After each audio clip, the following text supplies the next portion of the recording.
J Drone here, AIO on the Bugs 3 Pro. What up? Birdman called it out. This is the new camera that I did a review of yesterday, kind of a little unboxing. Super simple connection. We got our wire here. It's going to connect to that wire. That's going to power that on. We have our OTG set up here. I think AKK makes one of these too. I might have to get my hands on theirs and see if the connection down below, that's why I have tape there. The connection is a little loose there. It's kind of a pain in the butt. But we have DR1 goggles and cell phone inside of here, which we'll be recording. So we're going to take this for a little range run and see what type of distance we can get. One via the controller, two via FPV. And so it's like a range test for that camera, and it's also a little range test for that stock controller. So here we go. Alright guys, here we go. This is at 2.75 just because I'm dealing with 13-mile-an-hour wind that we are flying directly into. And even in this juncture, as we start getting higher in altitude and less coverage around us blocking the wind, at 2.75 it doesn't really seem like we are moving past here. Again, the whole purpose for this flight is one, test a new AIO AKK camera that we got in, that I just did a review and I did an unboxing and a look at it, and basically it's the same exact one as I'm used to using, but it has a straight antenna as opposed to a large cloverleaf antenna, which might be good if you are flying, sport flying around, and you hit something. It might actually be a little bit more durable versus the cloverleaf antenna. So we're testing that, and so far it's looking good. So far it's looking really good. It hasn't started flaking out. Dude, look down. You can see those trees buckling. You can see those trees moving. And two, we're testing the distance on this transmitter here. We are testing the distance on this transmitter. That way you guys know how far you can go. The first test we are going to do is go past the 999 mark, because I'm assuming this controller is going to max out at 999 just like the old Bugs 2 did. It maxed out at 999 but was able to keep on going. And we are getting close to that 999 mark. You'll see me pivot left to right, left to right, left to right. That was a visual telltale sign, as we're doing right now. That way I could watch the video again and I could see, bam, that was the 999 mark there. So right there we're at the 999 mark. We're still flying forward, as you can see. So that answers that question. This thing is going to fly past your 999 mark. I was able to see it underneath my FPV goggles. I was able to adjust my eyes downward just a little bit and see the screen. That's how I knew.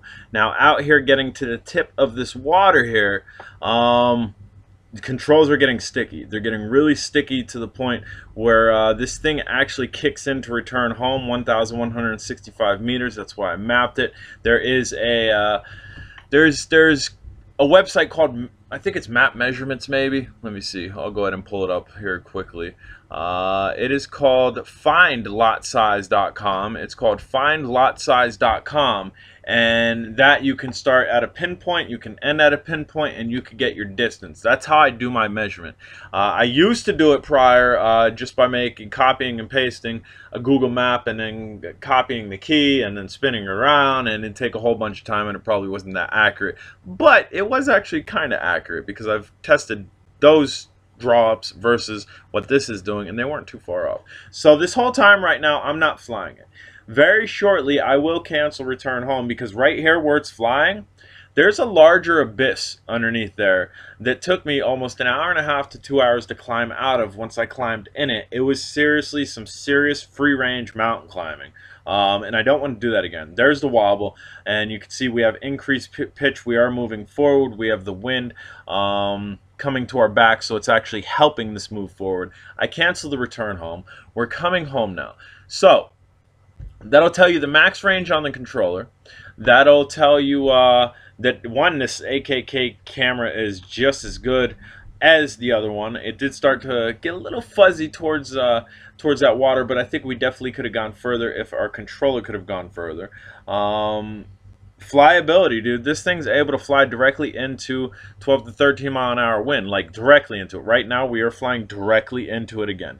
I will try to get down here on myself, that way you kind of see my shorts blowing, but as we were cutting past that last part before a wide open area there, if you look closely enough, you could see them. I do believe I get a little bit closer to myself here, but you were able to see those trees below us moving.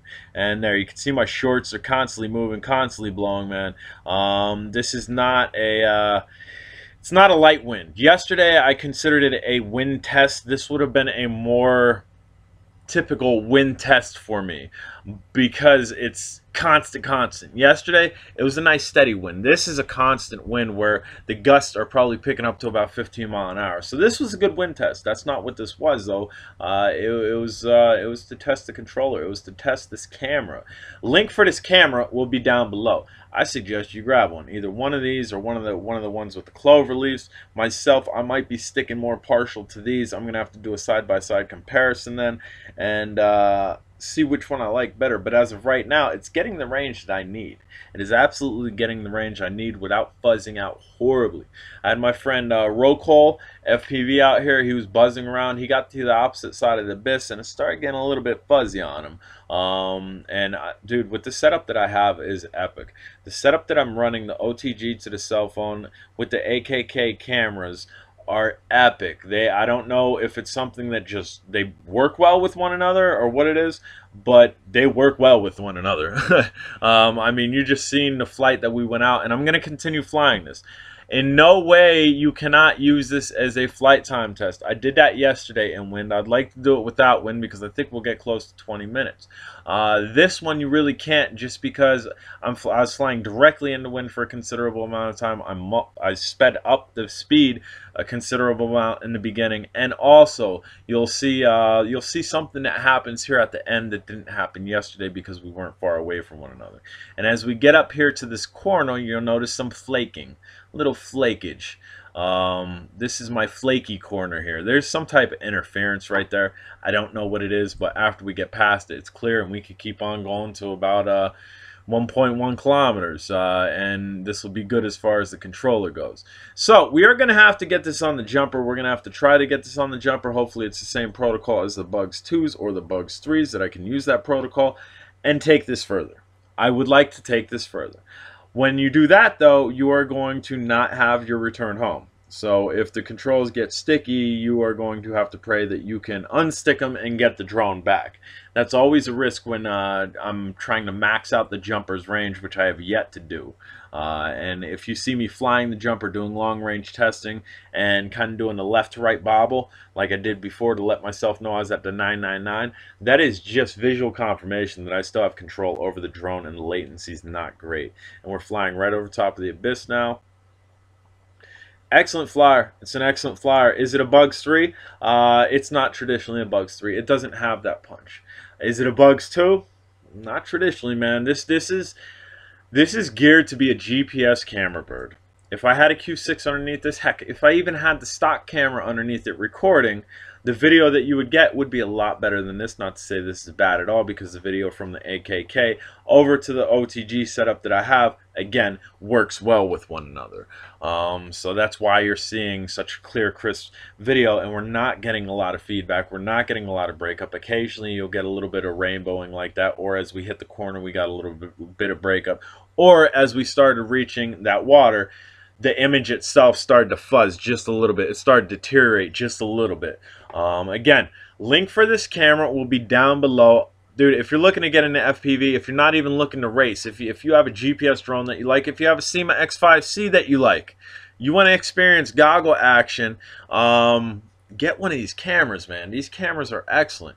And I suggest going with an OTG setup. I know AKK has the same setup that I'm using in my goggles here. I might have to grab theirs and see if it works even better with this setup, because like I said, this does work good with this setup. Now here, we're going to encounter something here. I don't know if it was because the battery got low and I was far out of range or what the deal was. I'm pretty sure it's here, where return home kicks in. And yesterday I had a 2 beep warning, then a 1 beep warning. The 1 beep landed itself. I think with this, which again you'll see, I yaw towards myself and I really don't have control of it anymore. It ends up coming back home.